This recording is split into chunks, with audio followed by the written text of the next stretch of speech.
এআইডিএফৰ প্ৰতিনিধি দলে সাক্ষাৎ কৰিলে আৰক্ষী সঞ্চালক প্ৰধান আৰু আৰক্ষী সঞ্চালক প্ৰধানক সেই কচুদলিৰ যি ঘটনা সেই ঘটনা সন্দৰ্ভত অৱগত কৰিলে সোণাপুৰৰ ঘটনা সন্দৰ্ভত অৱগত কৰিলে উচ্ছেদৰ ঘটনা সন্দৰ্ভত অৱগত কৰিলে এআইডিএফৰ প্ৰতিনিধি দলে এই সন্দৰ্ভত কেইবাটাও মন্তব্য কৰিলে এআইডিএফৰ প্ৰতিনিধি দলে এই সমগ্ৰ বিষয়টোক লৈ আৰক্ষী সঞ্চালক প্ৰধানক এই বিষয়টো অৱগত কৰাবলৈ যিটো সময়ত আহিছিল সেই সময়ত এআইডিএফৰ কিবাগৰাকী বিধায়কে মুখ খুলিলে আৰু বৰ্তমান সময়ৰ চৰকাৰখনে কেনেদৰে এক প্ৰকাৰ নিৰ্যাতন আৰম্ভ কৰিছে উচ্ছেদৰ নামত সেই সন্দৰ্ভত A to Z কেনেদৰে উল্লেখ কৰিলে আমি জনাব বিচাৰিছো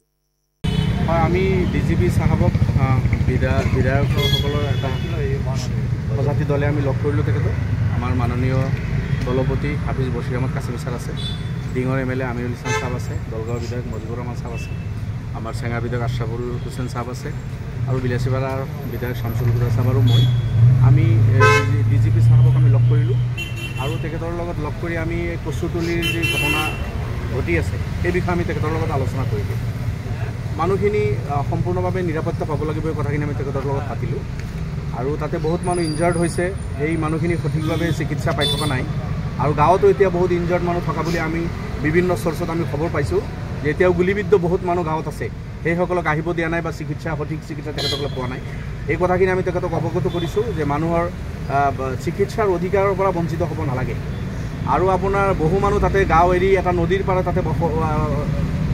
মুকলি আকাশৰ তলত আছে আশ্ৰয় লৈছে 6-7 হাজাৰ মানুহ তাতে এটা নদীৰ পাৰত আছে এই মানুহখিনি খোৱা বোৱাৰ কোনো ব্যৱস্থা নাই বাহিৰৰ পৰা কোনো মানুহ যাব দিয়া নাই আমি যোৱাকালি যাব বিচাৰিছিলোঁ আমাক যাব দিয়া নাই আপোনালোকে দেখিছে এই কথাখিনি আমি অৱগত কৰিছোঁ যে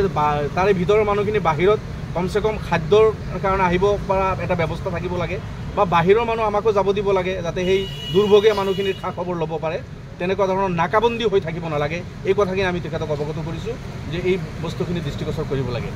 যোৱা ৰাতি আমি খবৰ পাইছোঁ কিছুমান নটিচ কিছুমান ঘৰৰ আগত এনেই পেলাই থৈছে এই নটিচবিলাক আপোনালোকে জানে গুৱাহাটী হাইকোৰ্টৰ এটা জাজমেণ্ট আছে যে চৰকাৰী মাটিতো যদি কোনো ব্যক্তি থাকে সেইজন মানুহ যদি ইভেকশ্যন কৰিব খোজে তথাপি 15 দিন আগত নটিচ দিব লাগে কিন্তু যোৱাকালি হয়তো নটিচ পেলাই থৈছে 3 দিন সময় দি পেলাই থৈছে 3 দিন সময় দিব নোৱাৰে কমচে কম 15 দিন সময় মানুহখিনিক দিব লাগিব তেখেতসকলে চৰকাৰী ভূমিত আছে ভূমিহীন মানুহ তেখেতসকলে কোৰ্ট কাছাৰীত যোৱাৰ সুবিধা পাব চৰকাৰৰ ওচৰত যোৱাৰ সুবিধা পাব যে আমাক কিয় উচ্ছেদ কৰে আমাক সংস্থাপনৰ ব্যৱস্থা কৰক গতিকে এই বস্তুখিনি যাতে নিয়মমতে হয় তেনেকুৱা ধৰণৰ কথা আমি তেখেতক অৱগত কৰিছোঁ গাঁৱত কিছুমান চিভিলিয়ান আপোনাৰ পুলিচে মানুহক নিৰাপত্তা দিয়া পুলিচৰ দায়িত্ব কিন্তু পুলিচৰ উপৰিও কিছুমান চিভিলিয়ানে গাঁৱত ঘূৰি কিছুমানৰ ঘৰৰ পৰা কিছুমান মূল্যৱান সা সামগ্ৰী উঠাই লৈ যোৱাৰো কিছুমান খবৰ বাৰ্তা আমি পাই আছোঁ বা ভয়ভীতি মানুহক দেখাই আছে কিছুমান চিভিলিয়ানে তাতে গৈ বিশেষভাৱে RSSৰ কিছুমান কেডাৰৰ কথা অভিযোগ আহি আছে বিজেপিৰ কিছুমান কেডাৰৰ কথা অভিযোগ আহি আছে বিজেপি আৰু RSSৰ কিছুমান কেডাৰে এনেকুৱা মুখত কলা কাপোৰ বান্ধি ৰাতি গৈ মানুহক দাবী ধমকি দি আছে নটিচ পেলাই থৈ আছে মূল্যৱান সামগ্ৰী কোনোবা উঠাই লৈ গৈ আছে এইবিলাক খবৰ কিন্তু আমি পাই আছোঁ আমি অৱগত কৰিছোঁ তেখেতে কৈছে ঠিক আছে নিশ্চিতভাৱে আমি এই বস্তুখিনি লক্ষ্য কৰিম আৰু অমানৱীয়ভাৱে যে মানুহৰ ওপৰত যাতে এনেকুৱা অত্যাচাৰ নহয় তাৰ কাৰণে আমি তেখেতক আহ্বান জনাইছোঁ যে আপুনি এইখিনি দৃষ্টি চাব লাগে নিৰাপত্তা নিশ্চিত কৰিব লাগে নিৰাপত্তাৰ মানে ভয়ত যাতে কোনো মানুহ শংকিত হৈ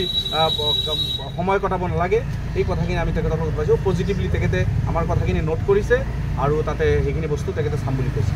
যিকোনো খবৰৰ বাবে যোগাযোগ কৰক